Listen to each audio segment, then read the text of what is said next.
Alors, le diplôme d'État d'accompagnement éducatif et social, c'est un diplôme de niveau 5. C'est le premier diplôme dans le secteur social. Et c'est une fusion entre le diplôme d'État d'auxiliaire de vie sociale, le diplôme d'État d'aide médico-psychologique et une troisième spécialité dont on parlera par la suite, c'est une reconnaissance du métier sur les auxiliaires de vie scolaire.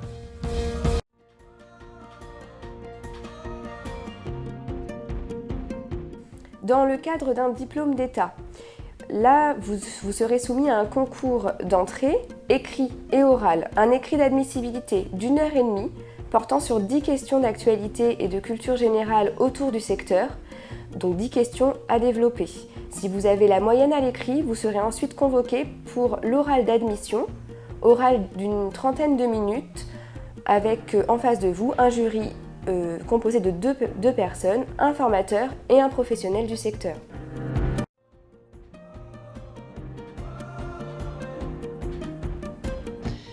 La formation donc se déroule avec une partie socle commun, puis une partie spécialité. Pendant la partie socle commun, 4 domaines de formation distincts et ensuite donc une spécialité à choisir parmi les 3.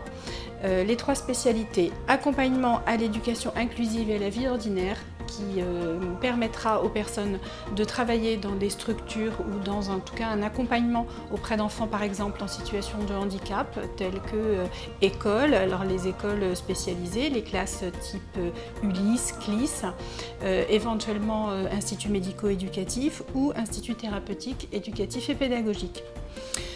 Une spécialité qui s'appelle accompagnement à la vie à domicile, qui permettra aux gens donc d'être accompagnés au sein de leur domicile ou ce qui est considéré comme leur domicile, des établissements type par exemple foyer logement. Et puis la troisième spécialité, accompagnement à la vie en collectivité, qui permettra là de travailler dans des structures type EHPAD, maison d'enfants à caractère social, instituts médico-éducatifs, foyer d'accueil médicalisé, maison d'accueil spécialisée, etc.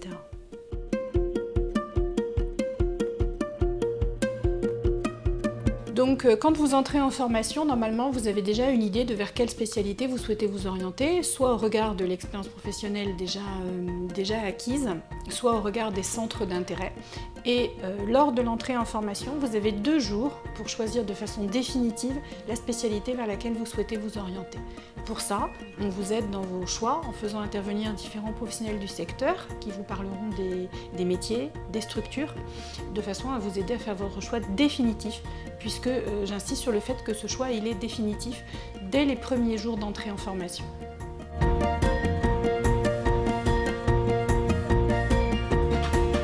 La formation se découpe en 4 domaines de formation. Le domaine de formation 1, on évoque tout le développement de la personne tout au long de la vie, les différentes pathologies et le secteur médico-social. Le domaine de formation 2, on va parler de tout ce qui est l'accompagnement dans les actes essentiels de la vie quotidienne. Le domaine de formation 3, tout ce qui concerne l'équipe pluriprofessionnelle, l'importance du travail en équipe. Et le domaine de formation 4, toute la partie vie sociale, citoyenne de la personne et le partenariat.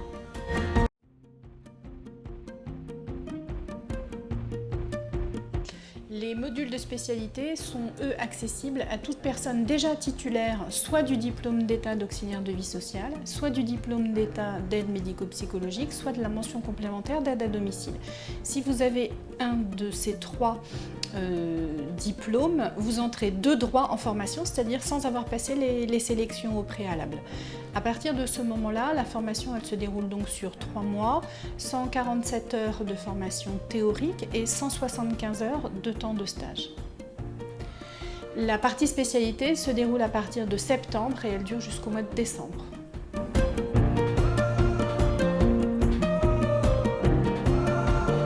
La validation du diplôme d'État se fait par la validation distincte de chaque domaine de formation. Pour chaque domaine de formation, vous aurez une note issue du terrain de stage qui donnera une note pour chaque domaine de formation et puis une note qui sera attribuée soit par le centre de formation, soit par un jury qui évaluera. Donc dans le domaine de formation 1, il s'agit d'un contrôle de connaissances.